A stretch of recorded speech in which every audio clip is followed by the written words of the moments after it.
everyone. Happy Friday. Hope that you're looking forward to the weekend and the weather's going to cooperate where you are. We are thrilled to be launching our second round of webinars today, Friday.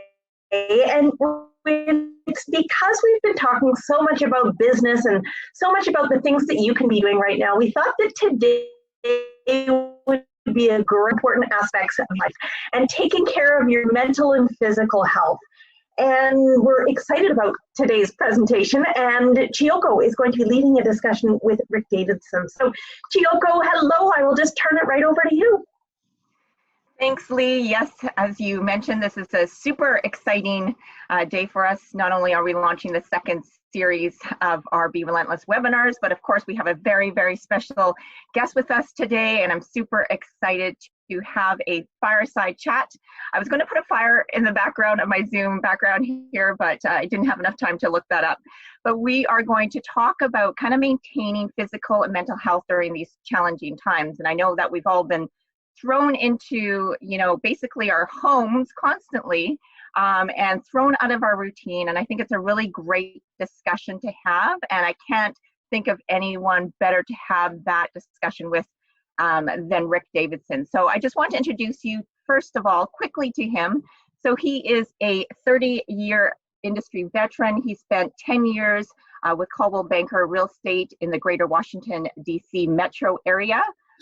He then became the global president of Coldwell Banker Commercial.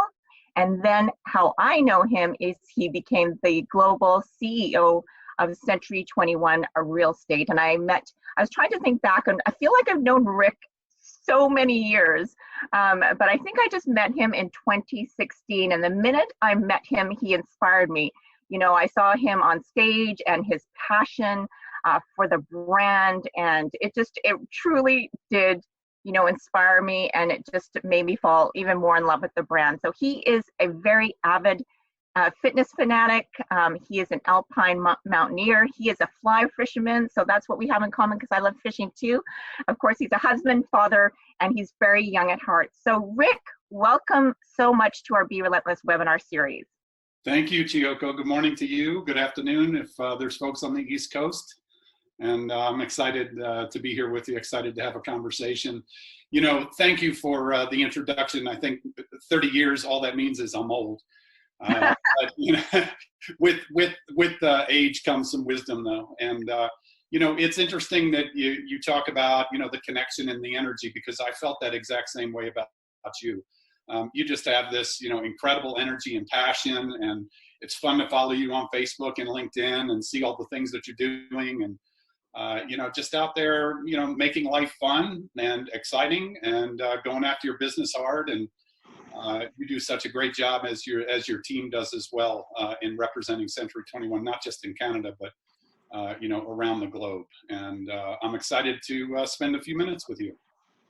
Great, thanks, Rick. Well, that's so kind of you.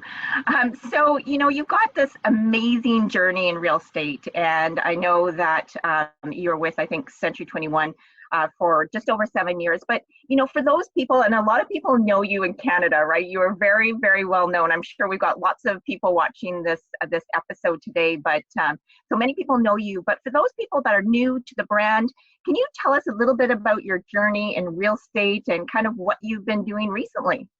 Sure. So yeah, I'm a 30-year industry veteran. I'm a commercial real estate guy by trade. I spent 20 years, almost 20 years in the commercial real estate industry in Washington, D.C. With what is now CBRE, and kind of, I kind of did it all in the commercial real estate business, from being a property manager to an asset manager to, transactional, to running an office, to running a region. A large property management portfolio in the commercial real estate space, and I started my own commercial real estate company back in 2002, and realized in a highly competitive market like Washington, D.C., I needed a brand. I needed to feel a part of something much larger. I needed really smart people to be able to connect with and learn from. And so, I went on this quest to determine, what brand was it that I was going to, connect my company to. and Coldwell Banker Commercial was looking to expand in the Washington, D.C. metro. And so I acquired a franchise in that marketplace and, built my company. I've always said, since I've been involved in the franchise industry, that franchises are only as valuable as the work that you're willing to put into being a franchisee. And it's so critically important to engage with the franchise. And, there's so much value in having this incredible network where you've got a common denominator with people, and people are so open and willing to share their successes and their challenges. So I acquired this franchise. About 4 years later, I was asked if I would come and be the president of the franchise.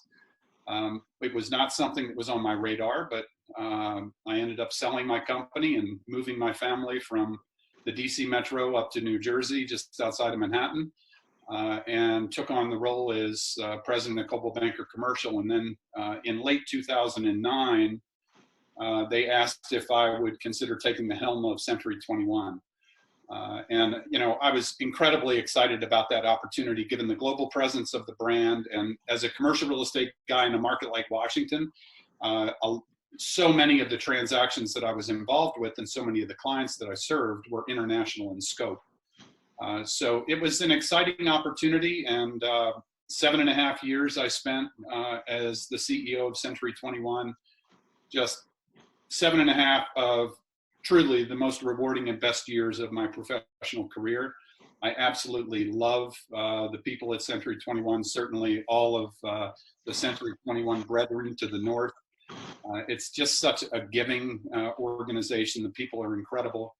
And I now have friends all over the world. And maybe some of them are watching, and if they are, it's just, it's so good to be connected. So I left in, I retired in April of 2017 to pursue a consolidation play in the real estate space. There's a lot of companies whose owners are looking for a succession play, and there's a great opportunity to, consolidate numerous companies across the United States and then vertically integrate that with what I call a consumer ecosystem of ancillary services. So looking to build a significant, substantial, and powerful real estate company here in the U.S. Awesome. Well, that is amazing. You've got just such a wealth of experience. And I know you're probably used to talking about real estate in these webinars, any webinars that you're in, but we're going to talk about something a little bit different today. So we are going to talk about the importance of maintaining physical and mental health during these times. Like all of us, we've gotten thrown out of our daily routines, and most of us are generally pretty much isolated at home, not to mention those parents out there that are having to homeschool their children as well.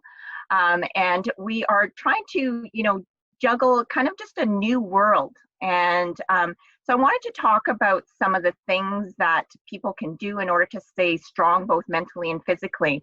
And again, I know that as I mentioned in the introductory, you are a big fitness fanatic. So am I. We are both, aligned and supportive and believe in, physical and mental health.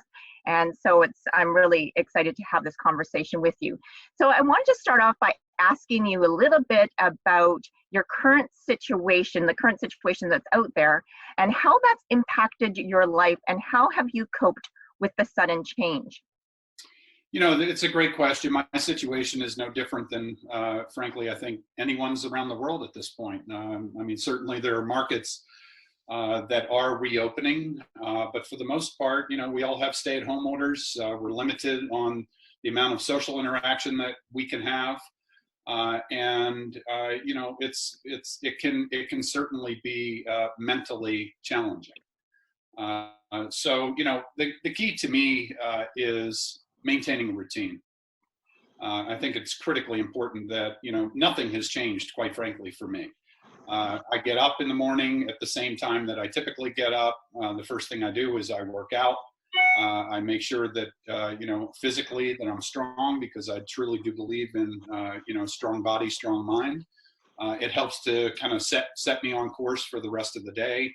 I go to work and, take care of business, and I guess the one thing that's a little bit different is I have spent more time with my family over the course of the last 6 weeks than I probably have over the course of the last 15 years. And that has been exceptional. I didn't realize just, how much we actually love spending time together. So that has really been terrific.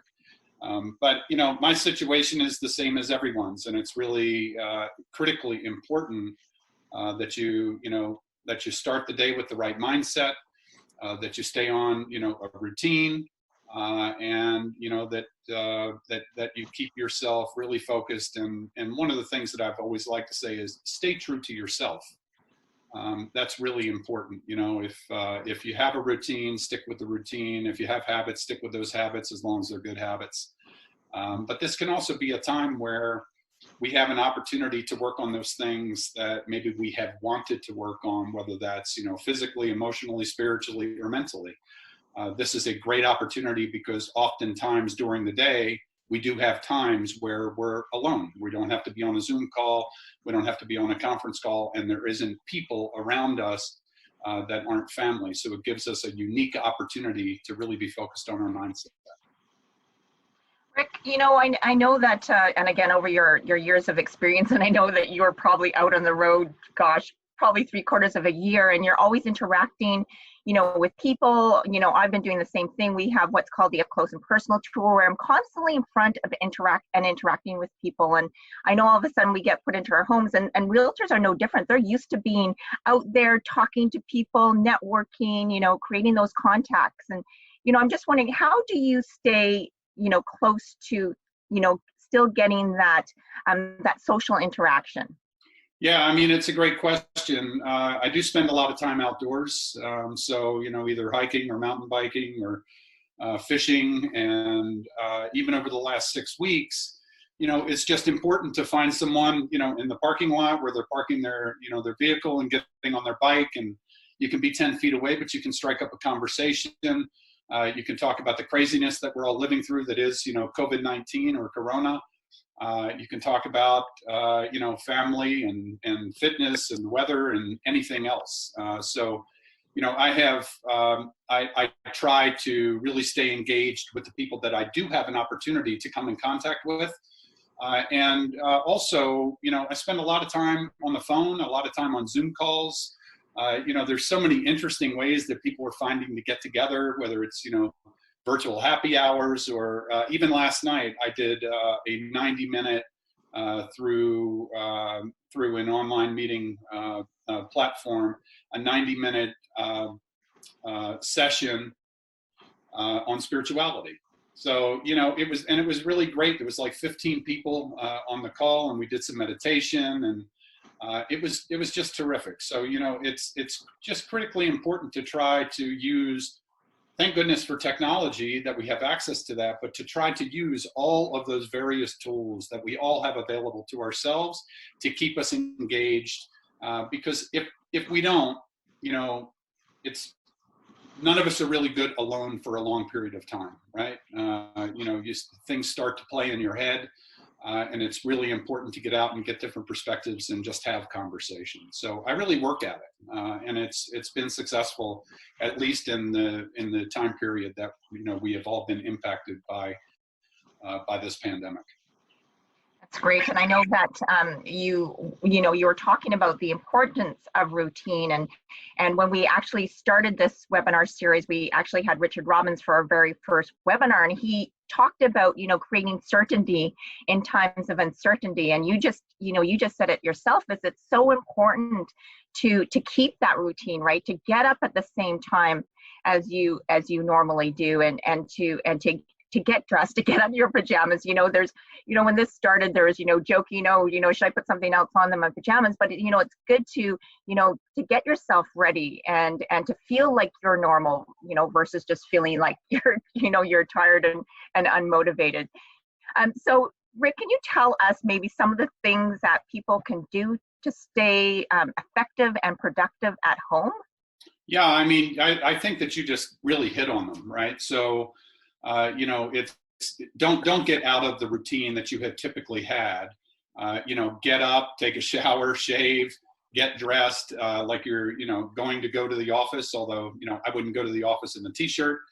But it's okay, and you want to get up and set the right mindset for the day. If spirituality is an important thing, take time to focus on that. Maybe some meditation. For me, I'm a gym rat, and that has probably been the most challenging. Although I do have some gym equipment in a small gym in my house, so. I've been able to really maintain, my regimen. In fact, today was I normally work out 5 to 6 days a week, but I am now on day 31 consecutively. I have not missed one day of workout in 31 days, and I don't plan to miss a day of workout until this pandemic is over. And who knows what it looks like after that. But I do miss going to the gym and seeing my friends at the gym and utilizing all the various equipment. But look, the truth of the matter is you can get a great workout wherever you are, and that's really important to me. Then set a schedule. I have a calendar that I live to. I've got calls during the day. There's a number of things that I need to take care of. I try to schedule those out. I try to stick to that schedule. And yes, of course, life does get in the way when you're working at home. And there are things that need to get done at home that aren't necessarily part of your normal workday if you're in an office environment. And it's okay, take care of them. The other thing that I think is really important is don't allow work to creep into your personal time. So, when you, and look, as realtors, we all know we work 7 days a week, 24/7, right? And if we have a customer that's calling, whether it's on a Saturday night and we're, out to dinner, oftentimes we just have to take the call and deal with the situation. So I'm not saying that, you ignore the critical aspects of your business, but it is easy to work well beyond the typical workday, well into the evening when your computer and your office is right there. So, establish some boundaries with, your work associates and colleagues, even with your clients. Try to really stay on schedule, try to stay focused, get quality family time just like you would as if you were coming home from the office, and don't allow kind of that work creep to get back into your personal life, far beyond what you typically would in a normal workday. Well, you actually just nailed the exact situation that has happened to me. And, when I first started, because again, my whole career, I've never worked from home. I've always been in an office. And this is the first time that, there might be 1 or 2 days I've worked from home, but not a large period of time. And I had my laptop out on my kitchen table, and I was working from the moment I woke up in the morning to the moment I went to sleep, because everything was just all blended together.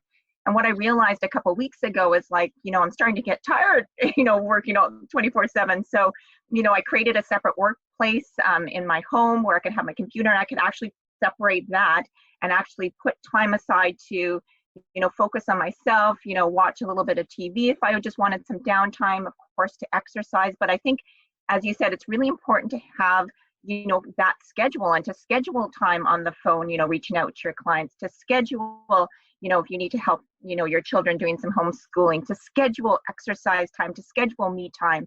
I think that's all important. So it's funny that you say that, because that actually happened to me, and I didn't even know it was happening until I realized it had happened. Yeah, of course. It's interesting. So I'm standing here in my office, and one of the things that I needed to do for myself was, when I felt as though I had accomplished what I needed to accomplish for the day or wanted to accomplish for the day, I turn off the lights to my office and I close the door, because my office is located on the main floor of our house, and I walk past it.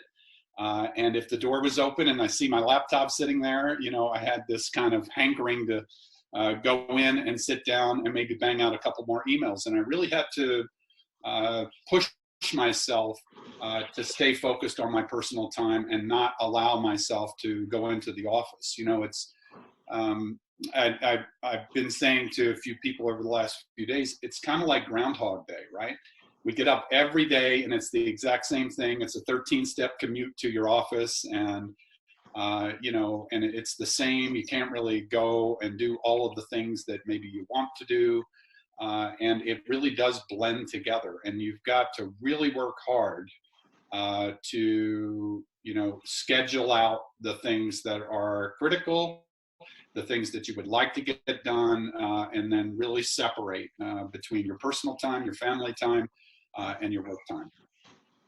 I think that's a really good tip, is turning off the lights. And you know, I don't have, you know, a specific room that I've put my computer in, but what I've done now at nighttime is I've logged out of my computer. Yeah. So it stops me from just, you know, versus always having it on, and then you're just like, oh yeah, it's on, I can just sit down and do it again. If I log off, it's then okay, you got to boot it up. So it's just that little bit of a deterrent that stops you from doing that. But you know, and we can work hard for a certain period of time, but at some point that does affect our health, right? So as you said, that's a perfect tip if you do have a home office, is to just like shut it down, almost like you're shutting a retail store down. You bet. Let's talk a little bit now about kind of setting goals and how important it is to set goals, because I know, you know, when we're out and, you know, we have, I'm sure all of our realtors have business plans, and I'm sure they didn't account for something like this to happen. Rick, can you talk a little bit about how important it is still to kind of, you know, set goals, whether it be daily goals, weekly goals, monthly goals, and even though, you know, we're you know, trying to operate in some unprecedented times, but it's still important to have goals, because I think we all feel a level and a sense of accomplishments when we actually meet goals. And so can you talk a little bit about what you feel the importance of goal setting is? Oh my gosh, this is such a big topic. I am a huge believer in establishing plans and specific objectives that are tied to those plans, and then breaking those objectives down into digestible parts. For me personally, I like to establish 100-day goals that are part of a broader initiative. And, you know, then those 100-day goals, of course, get broken down into, you know, monthly, weekly, and daily goals. You know, it's just, I mean, it's a critical component to moving your business forward. You know, it's interesting. On LinkedIn, I've been doing a series, and I would, you know, recommend folks go and take a look. I've done an A to Z series on leading in turbulent times, and, you know, starting with A and going through the alphabet. Today, I think we're on R, day 18 on R. And, you know, really just talking about how important it is, you know, to remain focused, to make certain that, you know, you're looking at your business, whether you're an individual agent, whether you're a member of a team, whether you're the leader of a team, or you are the manager of an office of a larger company, or you're the owner of an office of a larger company. You know, it's so critically important to take the opportunity that we have today, where inevitably we're going to find ourselves with some time that will allow us to, you know, really reflect and think about our business, and to use that time to be very critical about how we have handled our business in the past. What are the things perhaps that we wish we could have done or would have done? Where would we like to see our business in comparison to where our business is today? And, you know, yesterday I spoke in my post specifically about kind of taking a 10,000-foot view of your business, right? And, you know, get out your computer and map out your business, each of the various components of your business. And then in each of the various components of your business, how does the performance or what is the performance for either you as an individual or collectively your team focused on that particular aspect of your business? And then what kind of success are you having, and what changes need to be made? And then how these various components all add up to what your longer term plan is. So, you know, use this time. To me, it's found time that's a true blessing that many of us probably would not have found. To really be critical with yourself and your business, and not necessarily with yourself, I didn't mean it that way, but critical with your business, and looking at every component and breaking it down, and then laying it out on a timeline and schedule, how you're going to make changes and evolve your business so that when all of this is lifted, whenever that happens to be, and we're kind of back to what I believe is going to be a new normal, you're really poised in position to take your business to a new level, or to keep it at the same level but operate it more efficiently and more effectively. And maybe your goal is to give yourself more personal time. This is the time to really plan that out and lay it out, in a timeline, and really stick to it and calendar that each one of those various components and on a day-to-day basis, and take a little bit of time towards executing towards the way you're going to shift your business for the future. Oh, I love that. I love that suggestion. It's, and especially right now, if, because it's uncertain right now, to look at it, 100 days from now, what do I want my business to look like? And then kind of bringing it back and drilling it back into like daily goals and weekly goals. I think that's just a great suggestion for everyone out there. And you're right, it gives us the time to, if we're not very social, let's just pretend we're not very social media savvy. Now we've got some time to play around, to watch some tutorials, online, and to try some new things out. If that's one of the areas that you want to improve on, now's the chance to learn some of those skills, right? So again, as we go into the new normal, then you'll be able to do that. So that's great. Let's just change a little bit. We talked a lot about kind of, a healthy, state of mind, and that's true, creating routine, managing our time effectively, and making sure that we have goals. So when we come out of this, we can even take our business to the next level. Let's just talk a little bit about staying physically healthy. Of course, a subject both you and I, Rick, are really excited about. We're passionate about it. So, we've been seeing the jokes on social media about, everyone's in their fridge all the time because we're at home and we're eating, and, we don't have the motivation possibly to get out there and exercise. And so we're going to come out of this, 20 pounds heavier. But, tell us what you're doing. I know you live in a beautiful city, Salt Lake City, and you are close to a whole bunch of hills. I see them on social media. So tell me right now, what are you doing to stay physically active? You talked about 31 days consecutively, and first of all, good job. So tell us what you're doing in order to stay physically active. Yeah, I mean, as we were talking about earlier, it's all about routine, and it's all about staying true to yourself.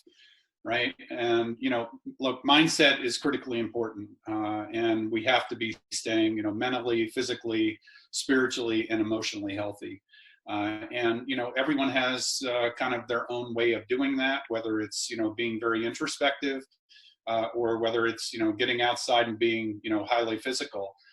For me, it's kind of a combination of both, although I would say that the physical aspects of the way that I stay mentally healthy probably, overpowers the way that I do it introspectively, or, through meditation or yoga or other things like that, although I do practice all of that.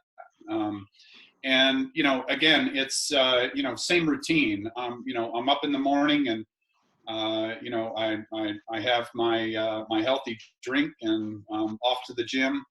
It just happens to be my house. Yesterday, actually, my workout was 1,600 vertical feet over the course of 2.5 miles on, a hike with my dog. And, that to me, that was leg day, right? Because, I just went straight up. It's great cardiovascular. You get outside, you get those negative ions, you get some vitamin D, really important. I don't play music when I hike, or, typically don't listen to podcasts, because I want to listen to nature.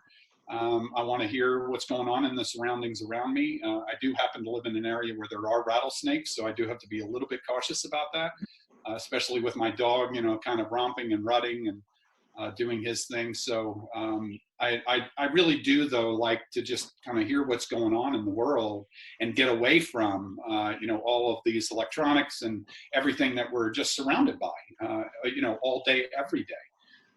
So, that to me is just really important. And then during the day, I make it a point to, get out of the house again, whether it's just for a quick walk, or going out and sitting on the deck, or, hanging out with the dogs, or whatever it happens to be. But, again, just getting outside and getting a break from, inside of the house is just, really important for your mental health. And, in terms of, diet, again, staying true to yourself. I kind of, although I will admit I have somewhat fallen off of it, but I try to live a lifestyle of nothing white, which means, no bad carbohydrates, nothing processed, no sugars, and, really just try to stick to a good, clean diet. And then one day a week I cheat. And when I cheat big. But it gives me, that nice mental break. I'm fighting, I am fighting the chronological age thing. I feel and act and get around like I'm 30, but the reality is in 3 weeks I turn 60. And that to me is it just kind of blows me away just thinking about it. And what's really important is that I stay really focused, on how I treat my body, how I treat my mind, because I want to live to be 100, and I want to be super healthy and getting around at 100 years old, and I plan on doing that. And so my physical and mental health is really, really important to me. And we all talk about that we would like to get in shape when, right? Man, I would love to be in that shape, and I'm going to do this, and there's fad diets, and there's all of these things, right? New Year's, I call when the gym gets packed, in January and February and March, I call those New Year's resolutionaries. And the reality is that they're all gone by, the end of March, beginning of April. Everybody wants to get a hot summer body, and, they want to do their thing, and it's that, crank up. The reality is it's a lifestyle decision. And you have to make a decision that and make fitness and nutrition just part of life. I happen not to drink, alcohol and haven't for a very long time. It's just a personal choice, right? It isn't that, I didn't enjoy sucking down beers with my buddies or having a bourbon and a cigar.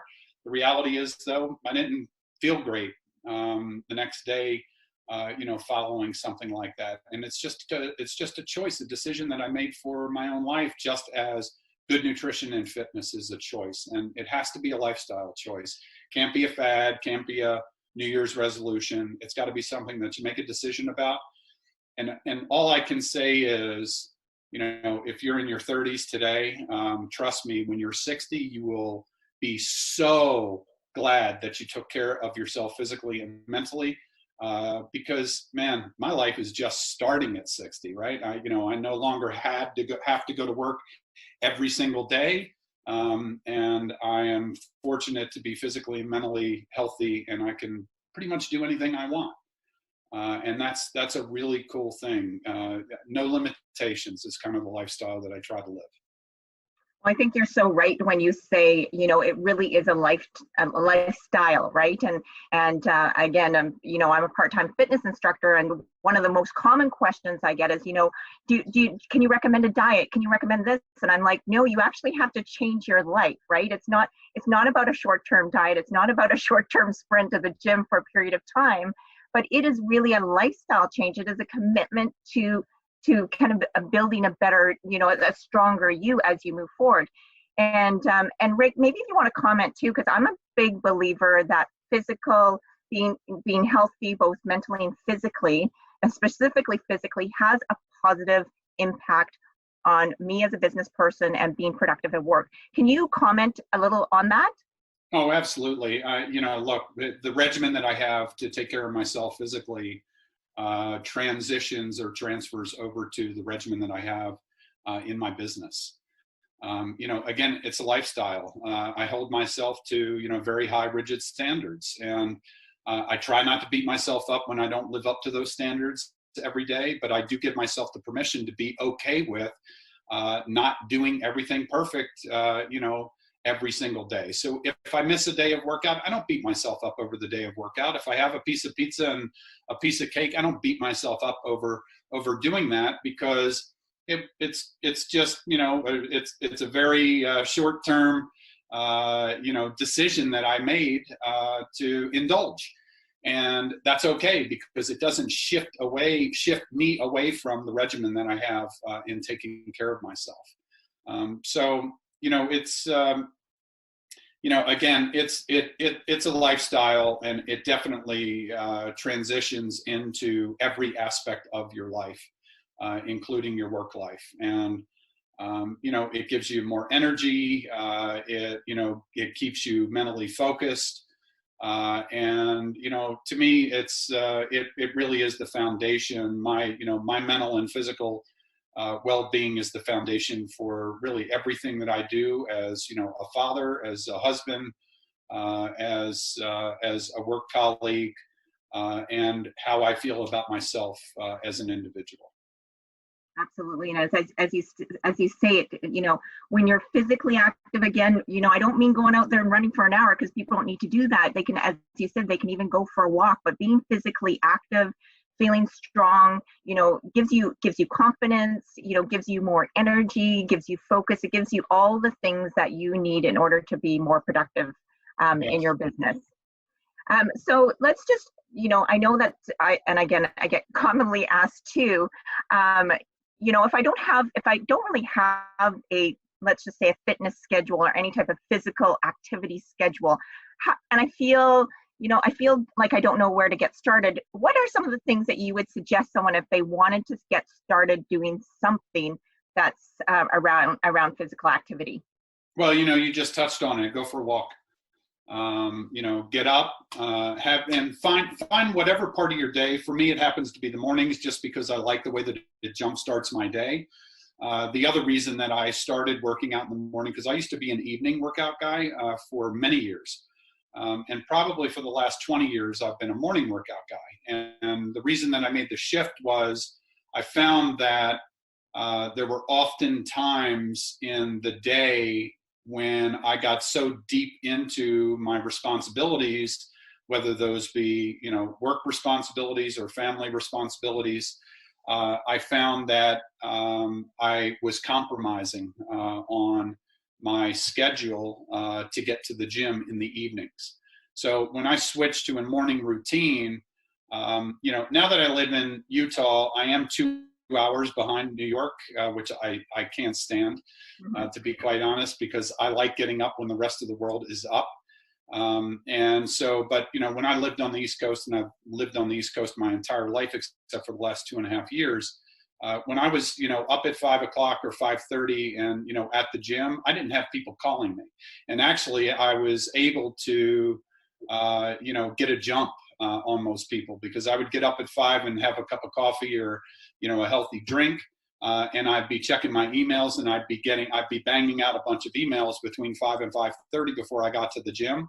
And by the time that I got out of the gym, I started to get responses back. And by the time that I was showered up and, on my way to the office, there was a lot of things that were already progressing.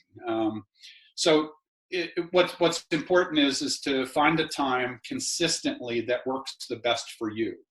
And start out with something super simple, just getting up and going for a walk. Maybe you start at a half of a mile and work yourself up to more than that.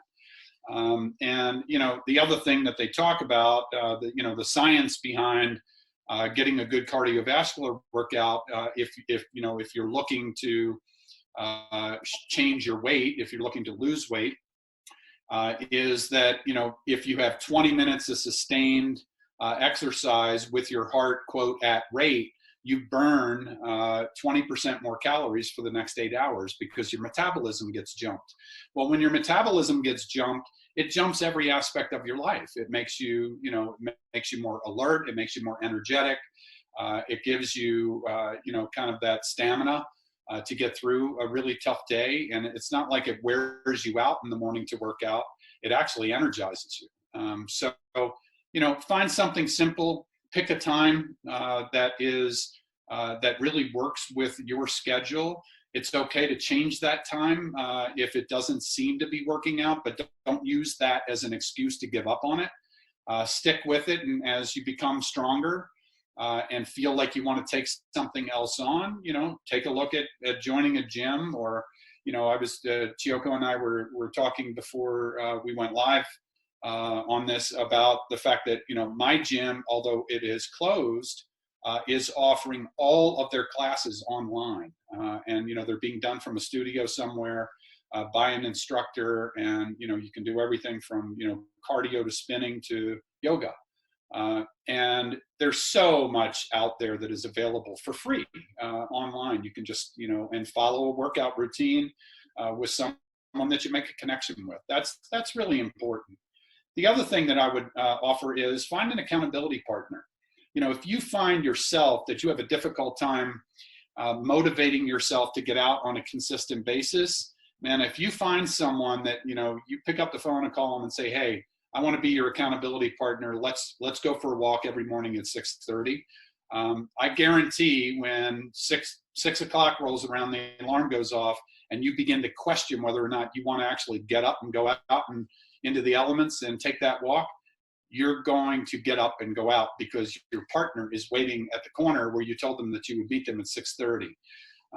And you can create some gamification, right? You can compete against one another. It's fun. It's we're all competitive beings in some way or another.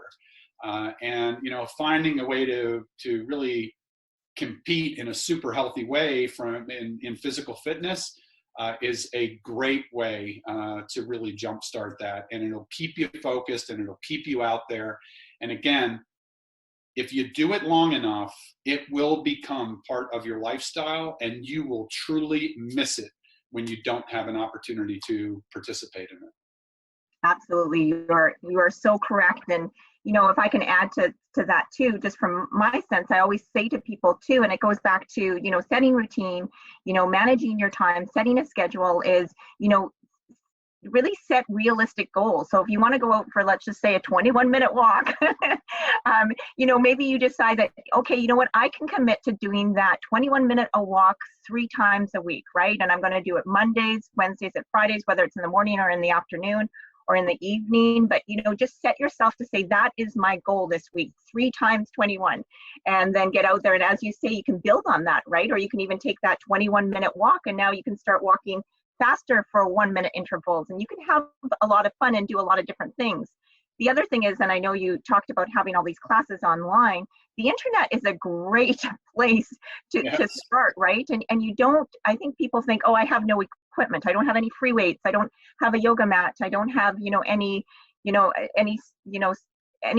equipment in our house. And I think that if you can just Google, body weight exercises, and it'll come up with a whole bunch of different routines and different exercises you could do just from doing, like, you could do it watching TV if that's something you want to do. But the internet is a great way to start too, as you said. Yeah, it's interesting. The competition thing goes with myself. So, I have a lot of beautiful watches, but I don't wear any of them because all I wear is my Fitbit.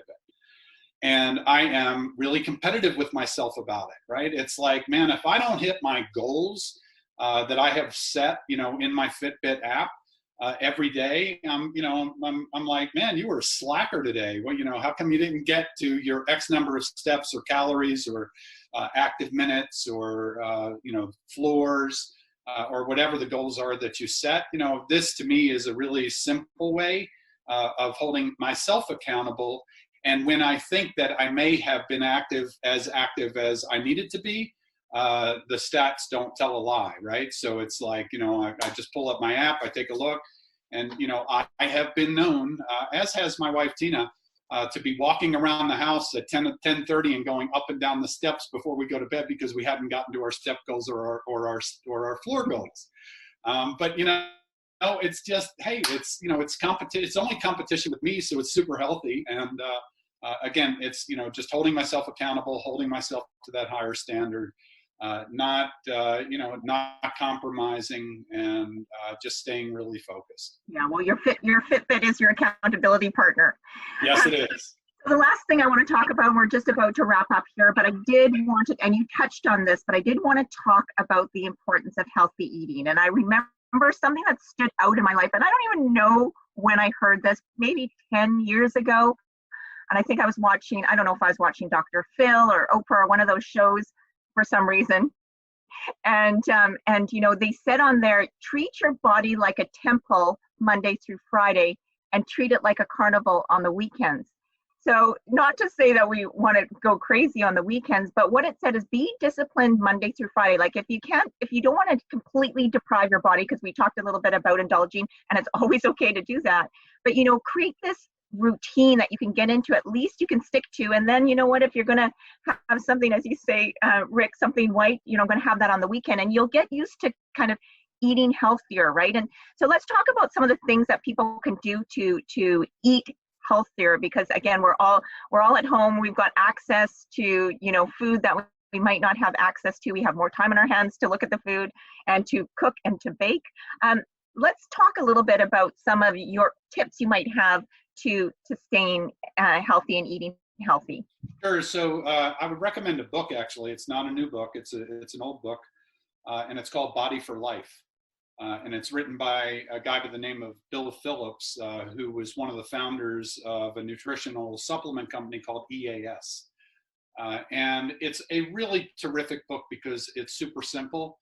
And he talks about this, you know, kind of no white diet, you know, no sugar, no bad carbohydrates. I mean, you can have carbohydrates as long as they're complex carbs. And you know, just nothing processed, and just eating good, healthy meals. He also talks about eating multiple meals a day, 6 times a day. And you know, it's one of the misconceptions that a lot of people have, that if you eat more, that you know, you will gain weight. Well, the reality is, if you eat more at the right intervals, it actually supercharges your metabolism, and you will become more fit as a result of that, because your body will get into a process where it knows that it's going to be fueled. And as a result of that, your body will burn calories. You know, when, you know, there are these, you know, starvation diets. I mean, look, everybody has success stories with every fad diet that is out there. And so I don't discount any of them. I try to look at the science and, you know, what works and what has worked for me. So Bill Phillips' book really talks about eating 6 meals a day, you know, nothing white, but then having a cheat day on the weekends.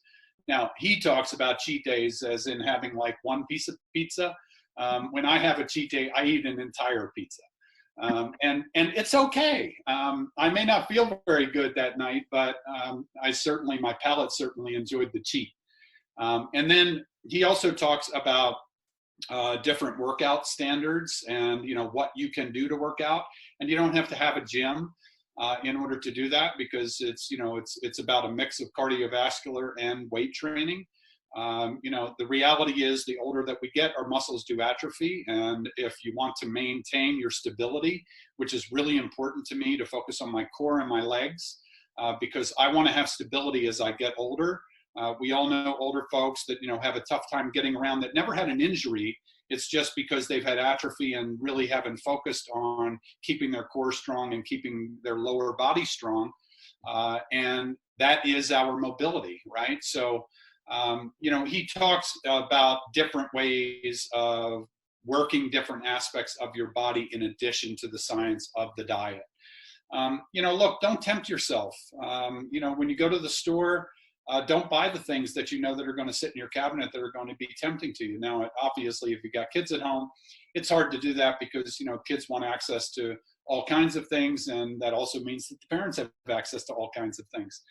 I'm not saying that I don't have any junk in our cabinets, because we do, because I do cheat occasionally, and but I try to really stick, you know, to my belief in eating well. And you know, it's just the simple stuff. You know, good clean protein sources, complex carbohydrates, you know, fruits and vegetables.